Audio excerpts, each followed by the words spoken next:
वो आज भी हमारे सामने हकीकत के रूप में मौजूद है। बार बार और हर दौर में इस तरह की शख्सियत पैदा नहीं होती, और इस बात को हम सबको गर्व के साथ कहना चाहिए कि हमारे देश में, हमारे समाज में, हमारे परिवार में ऐसा कोई शख्स पैदा हुआ, जब तक इस धरती पर अन्याय रहेगा, गैर बराबरी रहेगी और न्याय के लिए, बराबरी के लिए संघर्ष जिंदा रहेगा, तब तक उस संघर्ष के नायक की तरह बाबा साहब का नाम जिंदा रहेगा। यह बात इस देश में सबको पता है और इसलिए उनकी जयंती मनाई जाती है। डॉक्टर बाबा साहब अंबेडकर की जयंती अब अकेले नहीं मनाई जाती। कितना खूबसूरत संयोग है, देखिए। जिसे डॉक्टर अंबेडकर तीसरा गुरु मानते थे, जिसे डॉक्टर अंबेडकर वैचारिक गुरु मानते थे, ज्योतिबा फूले, उनकी जयंती के साथ इस देश में अधिकांश लोग बाबा साहब को याद करते हैं। और उसका एक संयोग ये भी है कि 14 अप्रैल को बाबा साहब की जयंती और 11 अप्रैल को फूले जी की। इस संयोग से अप्रैल का महीना महत्वपूर्ण बन जाता है। 13 अप्रैल एक और तारीख है जिसमें मंडल कमीशन के अध्यक्ष, बिहार के पूर्व मुख्यमंत्री और समाजवादी आंदोलन के एक बड़े नायक बीपी मंडल की स्मृति दिवस भी है 13 अप्रैल। तो इसलिए मैंने कहा कि ये पूरे दलित, पिछड़े और ओबीसी परिवार के 90% लोगों के उन तमाम पुरोधाओं को याद करने का महीना है जिनके सपनों का भारत बनाने के मकसद से हम यहाँ इकट्ठा हुए हैं। हम उन्हें क्यों याद करते हैं? उन्हें याद करने का मकसद क्या है? 2 तरीके हैं अपने वैचारिक पुरुषों को याद करने के।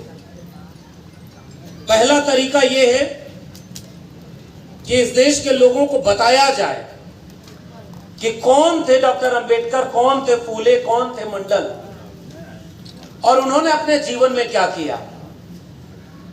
यह सबसे जरूरी पक्ष है जयंती का, क्योंकि अब जो पीढ़ी आ रही है उसे तो पता ही नहीं कि कितना संघर्ष करके यहां तक का सफर तय किया गया। अभी राखी जी जब बाबा साहब के जीवन के तमाम किस्सों को आपके बीच में रख रही थी, बहुत कारुणिक, बहुत भावुक कर देने वाले और बहुत जरूरी किस्से हैं। ऐसे लोग हमारे वैचारिक अग्रज विलक्षण जी यहां बैठे हुए हैं, उन्होंने भी एक बहुत महत्वपूर्ण बात कही।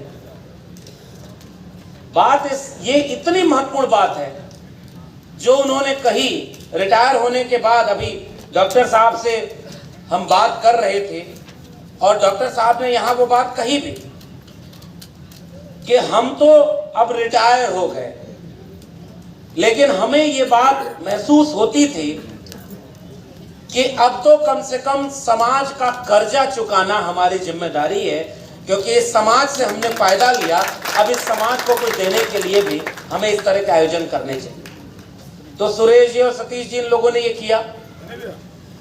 विलक्षण रविदास जी कई बार निशाने पर भी लिए गए, हमला हुआ।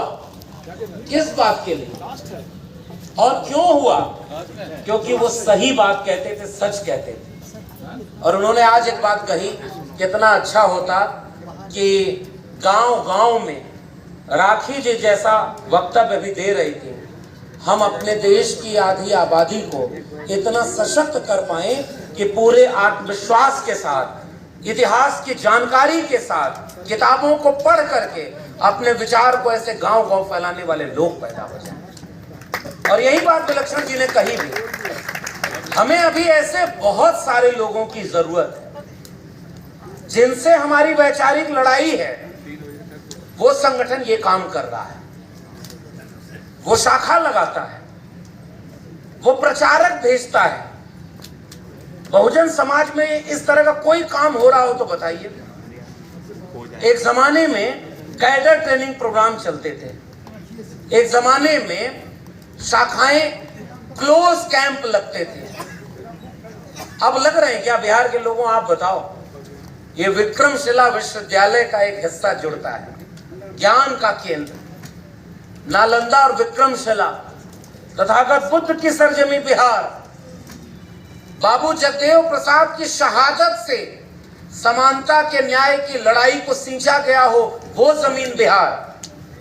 कर्पूरी ठाकुर जैसे नायक गालियां सुनने के बाद भी इस वंचित समाज के लिए अपने हक अधिकार दिलाने के रास्ते को बना करके गए हों, वह बिहार आज कहां खड़ा है?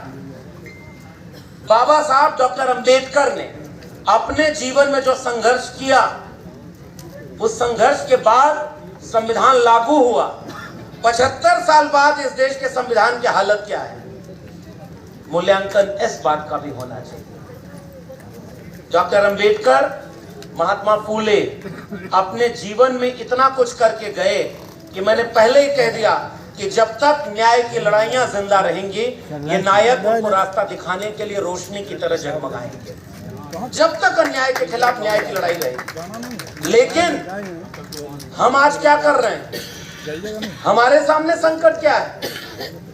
मैं एक सवाल के रूप में जयंती समारोहों को एक नए रूप में याद करना चाहता हूं कि आज 2025 में डॉक्टर अंबेडकर होते तो क्या कर रहे हो? आज अगर ज्योतिबा फूले होते तो क्या कर रहे हो? मैं दिल्ली विश्वविद्यालय में पढ़ाया 14 साल, इलाहाबाद यूनिवर्सिटी का gold medallist, topper of the batch रहा, ओबीसी परिवार में पैदा हुआ। कितना अच्छा संयोग है ना। आयोजन समिति से लेकर के वक्ताओं में अब ऐसा बदलाव आ रहा है। कल तक कुछ लोग साजिश के तहत सोचते थे कि डॉक्टर अंबेडकर को केवल दलितों का नेता बना दिया जाए, लेकिन देखिए आज ओबीसी समाज के लोग भी खुल करके कह रहे हैं कि डॉक्टर अंबेडकर हमारे नायक हैं और हम उन्हें अपना नायक मानते हैं। हम उनकी जयंती मनाएंगे।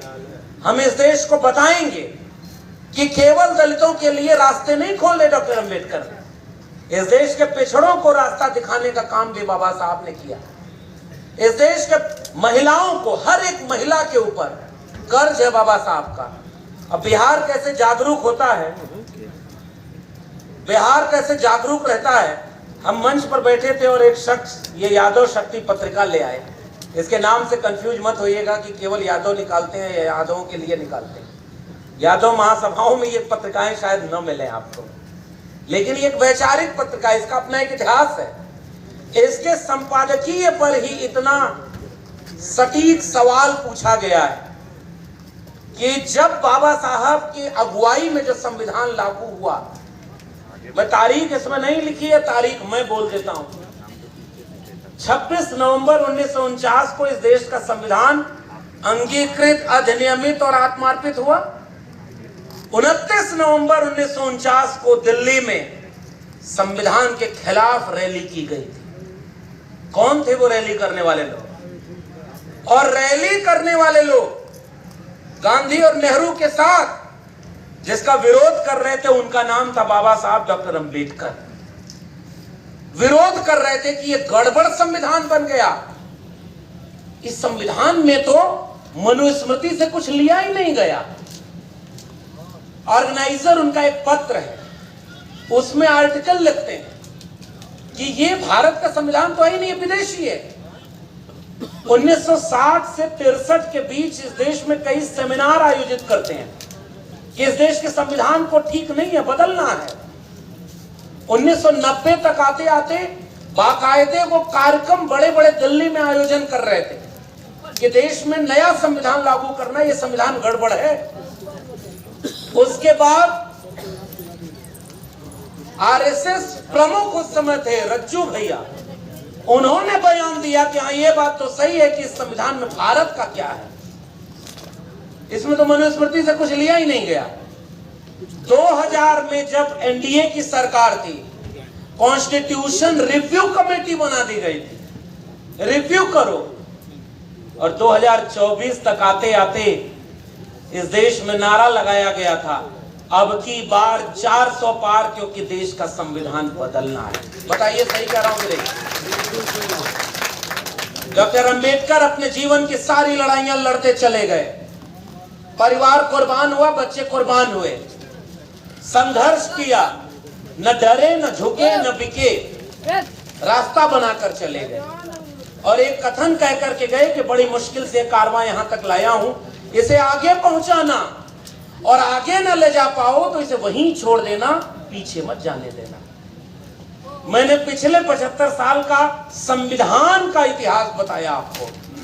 अब जरा भागलपुर के लोग हाथ उठा के बताओ कि कारवां आगे जा रहा है कि पीछे जा रहा है? पीछे जा रहा है। इतना आगे कारवां जा रहा है कि अब संविधान बदलने के लिए चुनाव लड़ा जा रहा है। आप समझ ही नहीं पाए। आप सोचो, आप सोचिए कहां जा रहा है। संविधान बदलने के नाम पर चुनाव लड़ा गया और बिहार के लोग 39 सीट तो आप भी जितवा के भेजे ही हो। और इसकी गलती किसकी है सोच के देखिए। उत्तर प्रदेश में अगर 43 सीटें न जीते होते और पूर्ण बहुमत होता, पूर्ण बहुमत नहीं है, 2 बैसाखी है, क्या कानून बनाए जा रहे हैं?